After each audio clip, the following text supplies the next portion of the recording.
Selamat siang, Dokter Sanusi. Saya mau tanya, Dok, terkait dengan uji validitas. Rencana saya untuk populasi saya itu nanti ada beberapa SMA yang akan saya gunakan untuk penelitian di wilayah Kota Yogyakarta ini, Dok. Kemudian nanti untuk penentuan yang akan saya gunakan sebagai uji validitasnya itu di luar populasi itu apakah harus berbeda dengan SMA yang saya gunakan. Kemungkinan karena di Jogja itu ada sekitar 17 SMA, nanti mungkin saya akan gunakan sekitar separuhnya dari SMA itu, Dok. Mohon penjelasannya, terima kasih. Mungkin yang Ibu maksudkan itu validitas alat ukur sebelum. Nah, ini sebaiknya kita uji coba misalnya suatu kuesioner yang akan digunakan pada murid-murid SMA atau checklist, itu sebaiknya diuji coba pada mereka yang tidak akan digunakan sebagai subjek penelitian, sebagai unit pengamatan. Nah, apalagi kalau instrumennya itu hasil terjemahan dari bahasa lain, diterjemahkan dulu dengan cara yang profesional oleh penerjemah yang bisa diandalkan dan juga yang mengerti materinya, substansinya.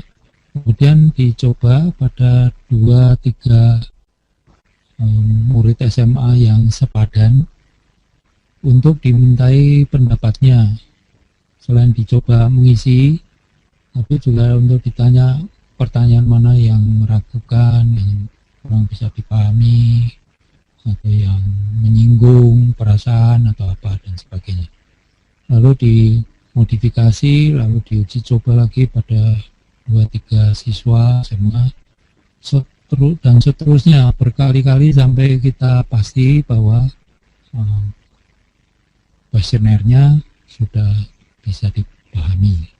Keterbacaan namanya.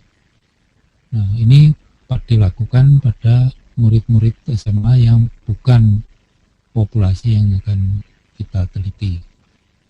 Populasi yang diambil sampelnya atau seluruh populasi yang diteliti. Jadi dari populasi sasaran, tapi yang tidak akan diteliti. Itu mungkin yang Ibu maksud untuk validasi.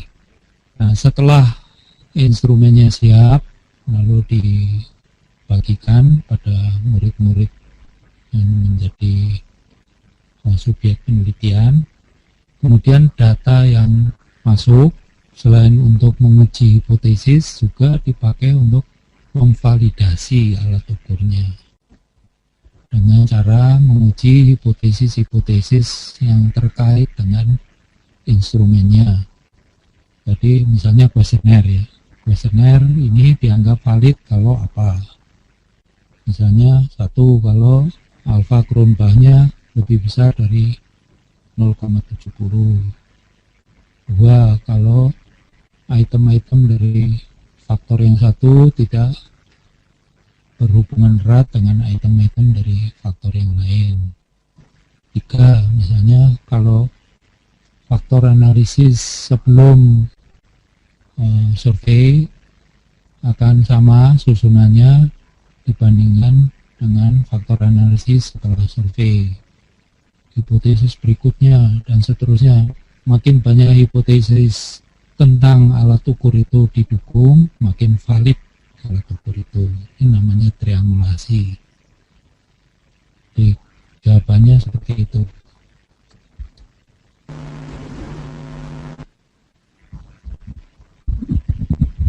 Terima kasih kepada Dr. Rosi. Boleh? Ya, Ibu Dewi. Gimana, Bu? Iya, masih satu lagi boleh, Mbak Nova? Ya, melanjutkan boleh. tadi untuk uji validitas tadi, Dok. Kalau tadi kan dilakukan di 2 atau 3 murid SMA sampai berkali-kali secara makna mungkin bisa dipahami oleh siswa tersebut, ngaten nggih, Dok nggih.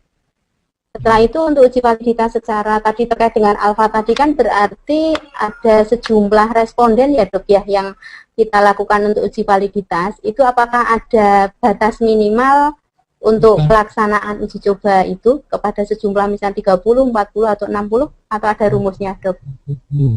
Didengarkan yang baik sekali lagi. Setelah instrumennya jadi melalui uji coba kecil tadi, lalu Iya. survei dilakukan di 17 atau berapa SMA tadi. Hasil survei itu ini didengarkan yang baik. Hasil survei itu digunakan satu untuk menguji hipotesis penelitian dan untuk menetapkan validitas dari alat ukurnya. Jadi jangan tanya lagi berapa persen. Seluruh data yang terkumpul itu dipakai untuk menguji hipotesis penelitian dan untuk memvalidasi alat ukur. Paham enggak, Bu? Memang itu suaranya kurang begitu. Saya koneksinya mungkin gitu, Dok. Ya. Oke, terima kasih Dokter Nusi untuk penjelasannya. Jadi ada dua validasi, sebelum survei dan setelah survei. Sebelum survei itu kita pastikan alat ukur itu valid menurut para ahli. Dan mungkin saja para ahlinya itu peneliti dari luar negeri atau ahli dari luar negeri, sehingga instrumennya dalam bahasa asing. Jadi harus diterjemahkan dulu dengan baik, kemudian diuji keterbacaannya atau keterpemahamannya dengan cara kita menguji coba alat itu pada beberapa murid SMA dari populasi sasaran dan dilakukan berulang-ulang pada murid yang berbeda sampai kita pasti bahwa kuesionernya itu dipahami.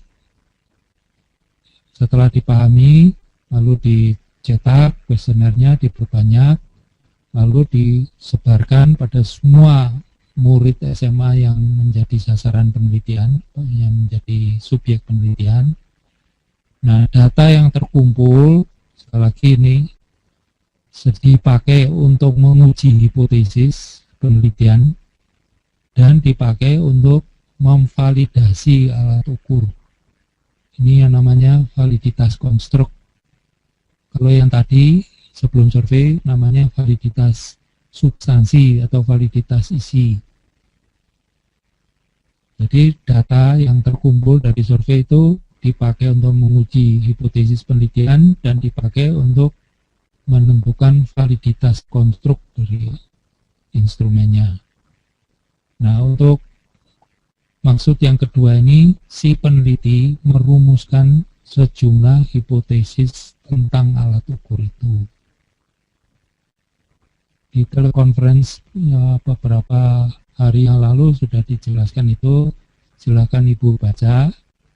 Kalau ingin contoh tentang validasi seperti itu, minta Bu Esti makalah karangan dari Perneger.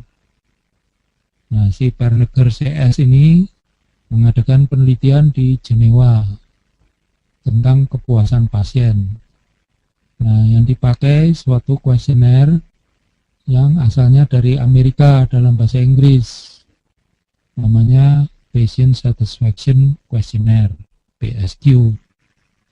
Nah, karena dipakai di Swiss yang bahasa pengantarnya bahasa Perancis, PSQ ini diterjemahkan dulu ke bahasa Perancis, kemudian diuji coba secara iteratif berulang-ulang pada sejumlah, kebetulan ini tentang kepuasan pasien di kampus-kampus pada sejumlah mahasiswa. Nah, setelah pasti kuesionernya bisa dipahami oleh mereka yang berbahasa Perancis, lalu dicetak dan disebarluaskan ke mahasiswa di Swiss, di kampus-kampus Swiss. Kemudian data yang terkumpul ini dipakai untuk menguji hipotesis penelitian dan dipakai untuk menetapkan validitas konstruk dari PSQ ini. Nah, minta ke Bu Esti makalah dari Perneger, PERNEGER.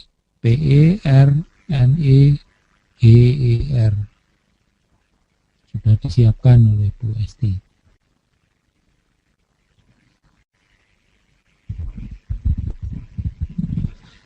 Oke, terima kasih kepada Dr. Rosli dan juga Ibu Dani tadi telah bertanya. Kemudian ini mau dilanjutkan pertanyaan selanjutnya, Dok, apabila ada. Ya, saya persilakan kembali apabila ada yang ingin ditanyakan atau yang masih dibingungkan. Bapak dan Ibu, saya persilahkan. Silahkan untuk mengangkat tangan.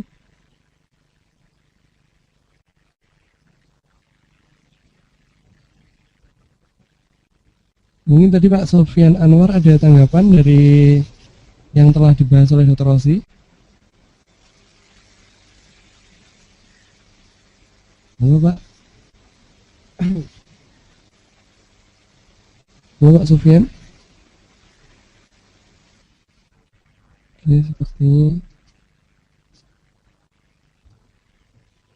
sepertinya belum ada lagi, Dok.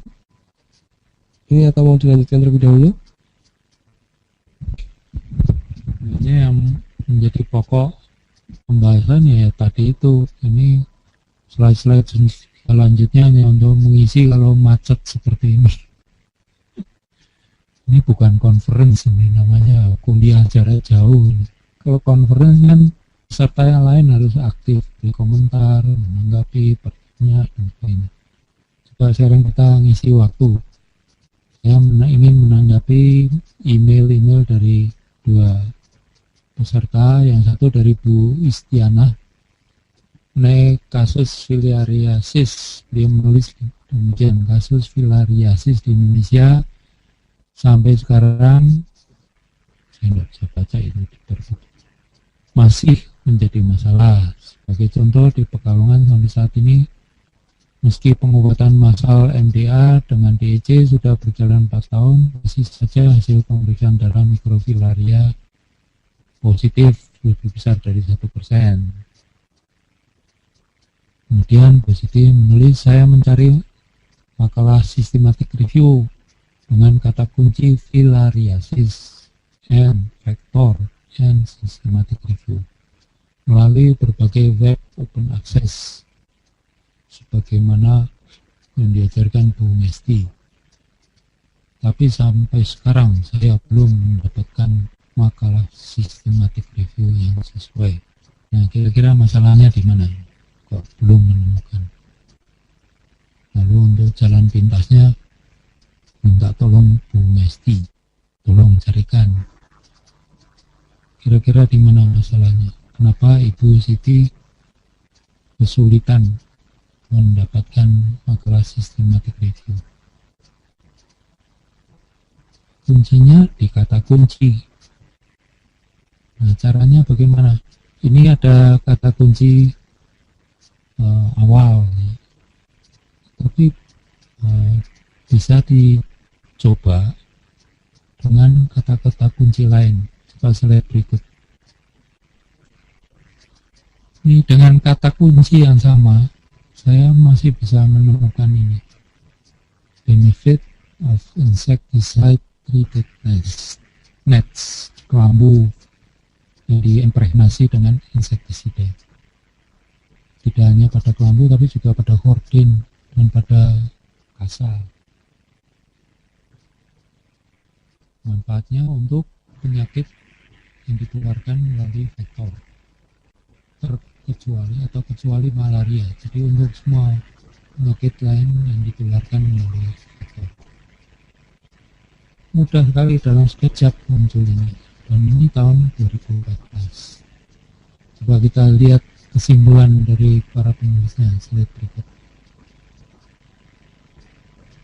Nah, jadi biasanya ITN ini, kelambu yang diimpregnasi dengan insektisid ini dipakai untuk mengendalikan malaria. Tetapi kelambu-kelambu ini mungkin juga efektif atau efikasius terhadap VBD yang lain, vector-borne disease yang lain. Jadi mereka, para penulis ini, melakukan systematic review dan meta-analisis untuk mengestimasi daya guna dari ITN dan ITC dan ITS. ITS ini yang kasar. Tidak untuk dilihat daya gunanya mencegah malaria, tapi jaga disease, leishmaniasis, dengue, kemudian trypanosomiasis, radang otak Japanese, lymphatic filariasis, ini yang diminati isniati tadi, dan onchocerciasis. Ini kalau memang ingin fokus ke faktornya, jadi bisa uji coba intervensi yang mungkin sudah dilakukan oleh dinas. Jadi si peneliti mengevaluasi. Kerugiannya kalau evaluasi kita tidak terlibat dalam rancangannya, jadi mungkin tidak ada kelompok pembanding yang dibentuk secara acak. Ada daerah-daerah pembanding yang tanpa ITN, tetapi keadaannya mungkin tidak setara, tidak sepadan. Ini tidak bisa dibandingkan. Yang ideal kan pro RPC. Coba slide berikut. Nah, kesimpulan mereka, karena jumlah penelitian yang teridentifikasi sedikit, yang terkait dengan melaporkan hasil entomologis, ini Ibu Ismi kan berminat mengenai entomologi, dan sedikit penelitian yang melaporkan clinical outcomes, menjadi sulit untuk membuat kesimpulan yang tegas tentang efek dari ITN, ITC, dan ITS terhadap penyakit-penyakit yang ditularkan melalui faktor yang lain. Dan oleh karena itu, penelitian lebih lanjut perlu dilakukan. Ini masih masalah penelitiannya, jadi si peneliti mempertanyakan apakah ITS, ITC, dan ITN ini berdaya guna untuk menangkal, jadi termasuk filariasis, tapi juga dengue. Nah, mungkin kita berpikir dengue kan berkeliarannya nyamuk Aedes itu pagi atau sore, tetapi ya tetap dengan kasa ini yang mencegah untuk penghuni rumah di dalam pada 2 waktu tersebut. Atau di sekolah-sekolah perlu dilakukan pencegahan berupa pemasangan kasa yang diimpregnasi. Dan mungkin sekaligus tidak hanya terfokus pada filariasis, tapi sekaligus pada penyakit-penyakit lain yang ditularkan melalui nyamuk-nyamuk ini. Nah, programnya kan biasanya terintegrasi. Nah, integrasi yang lain yang perlu Ibu pikirkan, seperti yang disebutkan di makalah systematic review yang saya kirim beberapa waktu yang lalu, integrasi dengan intervensi lain, seperti dengan pengobatan massal, obatnya bisa dicampur di media makanan atau lain, kemudian dicampur dengan intervensi peningkatan pengetahuan perilaku dari penduduk, kemudian integrasi dengan sektor-sektor lain, terutama dengan pekerjaan umum, perumahan, sebagainya, dan pendidikan. Ini semua perlu dipikirkan bagi peneliti supaya menghasilkan penelitian yang bermanfaat. Slide berikut. Ini contoh Wahyu Wahyu Priyanti. Topik penelitian saya tentang gangguan perilaku anak remaja yang sudah digolongkan pada gangguan kesehatan jiwa anak remaja. Mohon bantuan untuk mencari systematic review tentang hal tersebut. Kata kunci yang dipakai adolescent conduct disorder dan mental health. Dia mengatakan Kalau kata kunci conduct disorder ini ada saran dari sejawatnya di rumah sakit jiwa. Nah, saran-saran ini baik dari teman-teman lain atau dari pustaka bisa dipakai untuk mencoba, tapi kemudian pada waktu kita menemukan artikel-artikel walaupun belum sesuai dengan keinginan kita, tapi perhatikan kata-kata kunci yang dipakai. Jadi waktu itu saya menggunakan atau menemukan kata kunci lain, bukan conduct disorder tapi asosial. Coba slide berikut, antisosial. Dengan kata antisosial ini ada 2-3 rujukan di health evidence. Kalau saudara ingat, health evidence ini merupakan organisasi yang mereview systematic review. Jadi systematic review-nya sudah dinilai, dan itu saya menemukan makalah yang menarik ini tahun 2015 dengan menggunakan Google Scholar. Jadi ini systematic review tentang socio-economic status dan antisocial behavior pada anak-anak dan remaja. Satu systematic review dan meta-analisis. Mungkin diperiksa.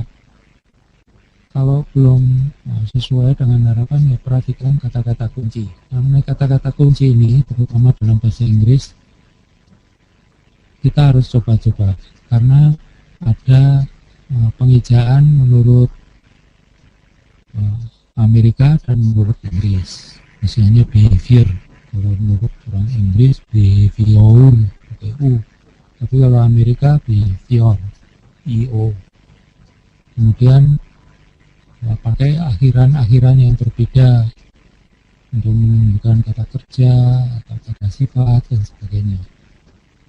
Lalu juga gunakan thesaurus untuk melihat kata-kata yang tidak bersih sama tetapi terkait. Lalu sinonim. Jadi coba berbagai kata kunci. Jangan mengunci diri di dalam kata kunci awal. Kemudian juga jangan mengunci diri di dalam topik yang awal.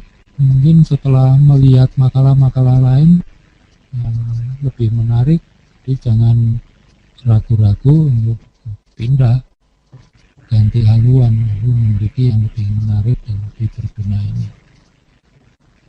Jadi kuncinya di membaca. Makin banyak kita baca, kita menjadi makin ahli, makin cepat selesai penelitiannya, saudara puas.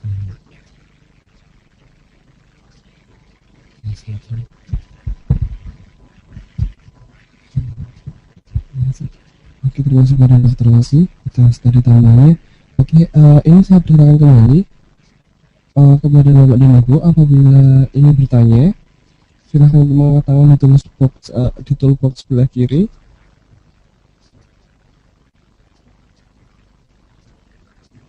Ya, mungkin Ibu Dia mungkin ada tanggapan, Ibu Dia?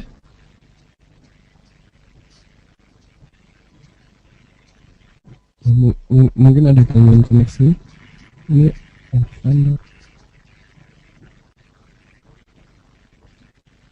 kepada Bapak dan Ibu, apabila ada yang ingin bertanya, monggo silahkan. Jangan ini juga sudah tinggal satu pertemuan terakhir ya, Dok, besok. Mumpung masih ada kesempatan, silahkan.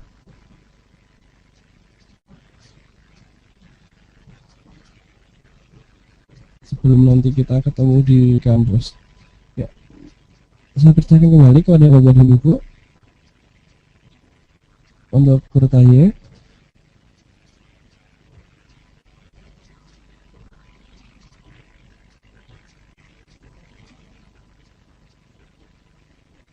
Ibu Siti Istiana, mungkin Bapak Sofyan Anwar, tadi ada pembahasan mengenai makalah yang dikirim Bapak.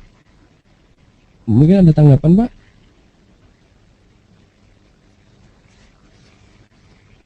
Halo Pak, selamat siang. Pak Sufyan.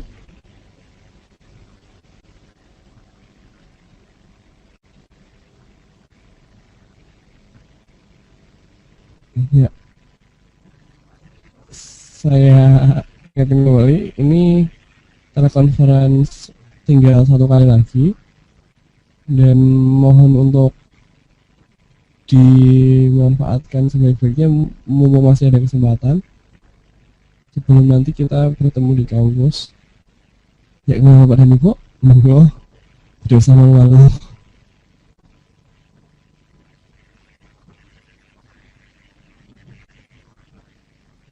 Belum ada lagi dok, mungkin masih ada teman dok. Tidak ada. Ya, Bapak dan Ibu, saya persilahkan kembali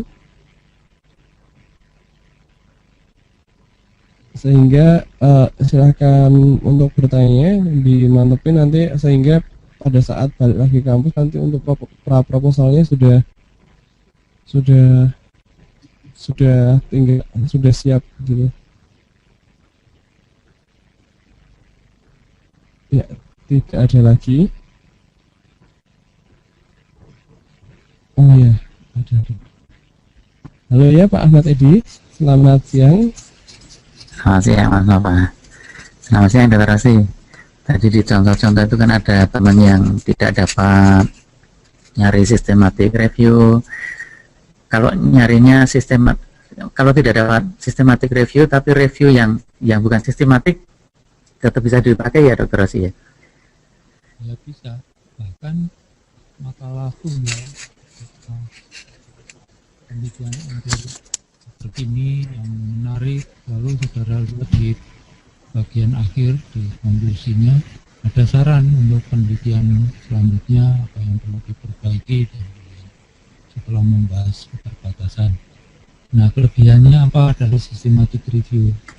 Ini kita agak ngotot untuk mencari, karena peneliti ini, penulis systematic review telah berusaha keras untuk melacak semua makalah yang berkaitan dengan topik yang bersangkutan dari seluruh dunia, kadang-kadang dari lebih dari satu bahasa, kadang-kadang juga makalah-makalah yang tidak dipublikasi di jurnal-jurnal formal, jadi grey literature juga.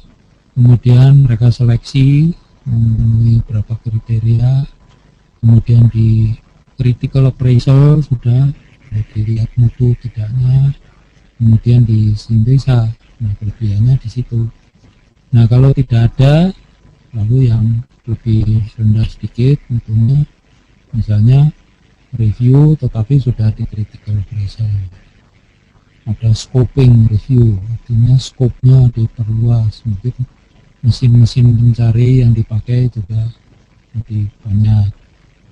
Nah, yang umum dilakukan sejauh ini naratif review, menemukan sana sini sedikit, review sedikit. Nah, jadi tetap upayakan mencari makalah systematic review. Kalau kesulitan, kirim email ke Bu Mesti Gandini. Beliau selalu siap membantu, asal kita beri kata-kata kuncinya atau topiknya, lalu nanti Bu Mesti akan coba untuk menemukan. Jadi kesimpulannya, systematic review ini, apalagi yang terkini 2014, itu komprehensif dan sudah disaring di critical appraisal, dan kalau ada meta analisisnya. Jadi data dari berbagai penelitian yang memenuhi syarat tadi digabung, dianalisis ulang. Nah, saudara tinggal melanjutkan ya. Kalau systematic review-nya itu terbit tahun 2014, berarti makalah terakhir yang direview mungkin tahun 2013. Jadi kita tinggal melanjutkan untuk melacak makalah-makalah yang serupa mulai tanggal terakhir itu sampai sekarang. Jadi akan sangat membantu juga saudara bisa melihat mereka menggunakan kata kunci apa, menggunakan mesin pencari apa, lalu yang diperhatikan oleh mereka apa, kriteria apa yang dipakai, critical appraisal-nya seperti apa, dan sebagainya. Nah, lalu untuk bab 1 saudara sudah mendapat masukan juga, ada rekam jejak dari penelitian-penelitian tentang topik itu, mulai dari kapan sampai kepada mengapa harus diteliti. Jadi ada manfaat praktisnya. Jadi saran saya coba lagi dan minta bantuan Bu Nesti kalau perlu. Oke, terima kasih kepada Dr. Nesti. Mungkin Bapak Ahmad ini bagaimana Pak? Apakah ada tambahan? Ya, di contohnya Pak Sofyan tadi kan kita hanya ada masalah awal, dan kuliah Pak Ros itu kan ada masalah awal, kemudian kita update telaah, kemudian kalau ada updating masalah itu, kalau kita memang menemukan dari update telaah itu ada yang mendukung, maka masalah awal itu menjadi lebih kuat. Kalau tidak mendukung, mungkin kita bisa rubah, atau gimana itu, Dr. Rasi? Di makalah sistematik review itu mungkin saya menyarankan supaya menggunakan konsep yang menggunakan bukti kurang pasti. Contohnya tadi penggunaan sistem sifatnya berdaya guna untuk mengurangi kematian dan komplikasi post operatif, tetapi buktinya kurang kuat karena penelitian yang ada sejauh ini kurang bermutu. Nah, ini bagi peneliti berikut ada arah. Kalau begitu saya harus menggunakan atau sebaiknya menggunakan penelitian dengan rancangan randomized control trial atau eksperimen murni. Nah, mungkin ada peneliti yang berikut, bukan saudara ya, tapi bukan Pak Sofyan, tapi berikut, sebab slide berikut. Di situ kan dikatakan makalah terakhir yang mereka review, slide berikut. Terus, nah ini Februari 2013. Jadi antara Februari 2013 sampai Februari 2015 mungkin ada peneliti yang sudah mencoba untuk melakukan penelitian tentang efikasi SSC ini, penggunaan SSC ini dengan rancangan eksperimen murni. Nah, lalu kita lihat hasilnya bagaimana. Ini tidak berarti bahwa kita tidak melakukan itu lagi, karena tetap ada data yang dihasilkan dan bisa digunakan untuk meta analisis, digabung data peneliti-peneliti sebelumnya dan peneliti saudara, lalu bisa menghasilkan hasil penelitian yang lebih kuat, lebih definitif gitu ya. Kemudian mungkin peneliti-peneliti yang sesudah systematic review itu sudah mencoba mediator-mediator lain. Kalau tadi kan saya sebagai orang yang awam di bidang bedah ini, tapi mungkin punya sedikit pengetahuan mengenai ilmu manajemen dan perilaku, saya teringat ini ada teori compliance. Ini kan masalah SDM sebenarnya.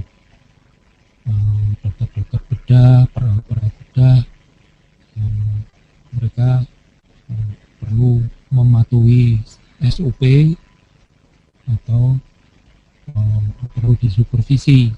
Nah, karena mereka orang profesional, supervisinya oleh peer, oleh sejawat, peer review namanya. Jadi saya teringat audit klinik, dan audit klinik itu ada 3 macam. Ada yang prospektif ke depan, misalnya konferensi-konferensi bedah sebelum operasi sulit dilakukan. Ada audit concurrent, audit yang dilakukan pada saat pembedaan dilakukan. Kemudian ada audit retrospektif. Pembedahan sudah dilakukan, lalu direkam di medical record. Nah, medical record ini yang diselidiki, diperiksa apakah para dokter, para perawat, petugas lab, apotek dan sebagainya memenuhi atau comply, patuh tidak pada SOP. Ini dalam rangka meningkatkan mutu pelayanan, meningkatkan kepuasan pasien. Jadi itu mediatornya saya duga soal compliance, dan bisa menggunakan audit concurrent, tapi ada juga instrumen yang khusus mengukur compliance inventory. Tapi saya bayangkan ini kurang praktis. Bayangkan tiap kali habis bedah, si dokter-dokter bedah dan perawat-perawat ini harus mengisi kuesioner. Pasti mereka menolak, ada rejection. Jadi lebih praktis berupa pengamatan oleh orang lain, apalagi kalau ada teater bedah yang punya kaca satu arah. Jadi si pengamat tidak kelihatan, tapi si pengamat ini bisa melihat apa yang sedang berlangsung di kamar bedah. Jadi itu gunanya memeriksa makalah-makalah setelah makalah terakhir yang direview untuk melihat kemajuannya di dalam hal memecahkan masalah penelitian, itu masalah yang dihadapi oleh para peneliti. Mengenai mediator ini kan dicoba-coba penjelasan apa yang paling baik. Kemudian juga moderator. Seandainya SSC ini, intervensi ini hubungannya lemah dengan hasil post operasi, mungkin moderator tertentu bisa meningkatkan kekuatan hubungan ini. Namanya moderator yang moderasi bisa memperlemah. Nah, secara logika, saya belum baca, secara logika ini mungkin kondisi pasien preoperatif ikut menentukan. Kemudian ciri-ciri dari tim bedah itu ikut menentukan. Mungkin setelah baca literatur, ternyata yang ikut memoderasi itu fasilitas di kamar bedah. Atau ini ada penelitian yang mengatakan hari menentukan. Jadi kalau weekend dibandingkan dengan tengah minggu lain hasilnya. Kalau di Indonesia kalau mendekati 1 minggu mereka tergesa-gesa ingin menyelesaikan pembedahan supaya bisa berlibur dengan keluarganya, itu hasilnya akan lain dengan pembedahan yang dilakukan sepanjang minggu, mulai Senin sampai Jumat. Itu ada yang sudah mengerti sebagai moderator.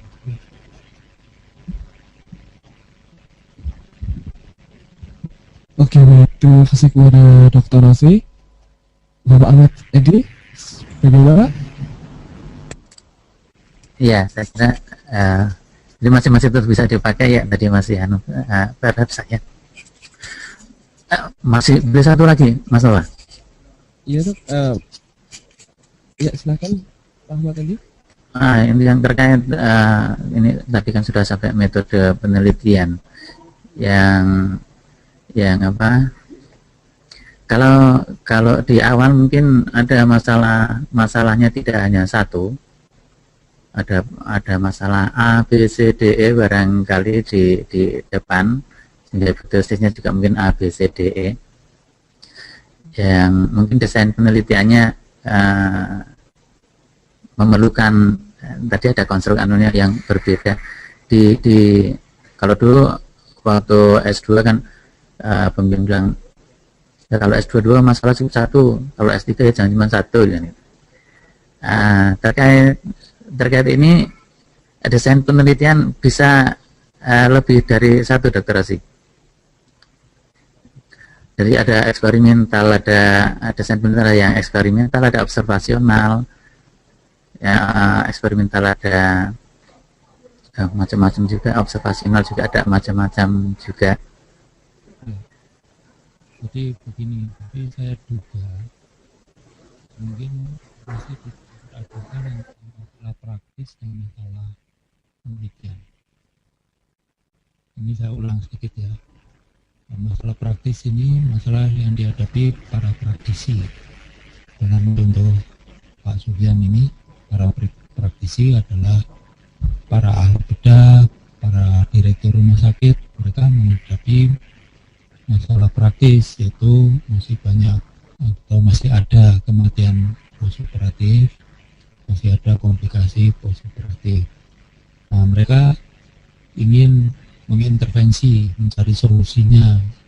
Lalu para peneliti menawarkan, ini ada solusi berupa penggunaan SSC dari WHO. Nah, tapi si praktisi ini ingin bukti di evidence based practice. Buktinya kuat tidak bahwa SSC ini berdaya guna, efikasius. Nah, para peneliti ternyata belum berhasil memberikan bukti yang kuat. Ini menurut para penulis systematic review. Mereka mengatakan penelitian sejauh ini belum kuat, rancangannya masih lemah. Nah, jadi mungkin yang saudara maksud itu ada beberapa masalah penelitian, masalah praktis, dan masing-masing mau dicarikan bukti. Nah, dalam hal itu ada bukti-bukti yang masih bermasalah, jadi penelitiannya yang masih bermasalah. Itu bisa dipecahkan satu persatu. Mungkin kerangka konsepnya yang kurang valid, mungkin rancangannya yang kurang kuat, atau mungkin pelaksanaannya yang fidelity-nya rendah. Bisa dilihat di telekonferensi yang lalu. Tapi yang juga perlu diperhatikan, walaupun kerangka konsepnya satu atau masalah penelitiannya satu seperti pada kasus Pak Sufyan ini, tetapi sebenarnya rancangannya ada dua. Coba kita lihat kerangka konsep. Coba saudara perhatikan kerangka konsep. Nah, waktu meneliti hubungan antara prediktor, prosedur bedah, dan kriterion status pasien post operatif, ini memakai rancangan eksperimen murni. Tetapi waktu meneliti hubungan antara intervensi dengan mediator dan mediator dengan hasil, kemudian meneliti hubungan atau pengaruh dari moderator, ini rancangannya rancangan cross-seksional. Ya enggak, Pak? Kan bukan eksperimen lagi, tapi sudah cross-seksional. Ada data, data dari hasil pembedahan, ada data klien,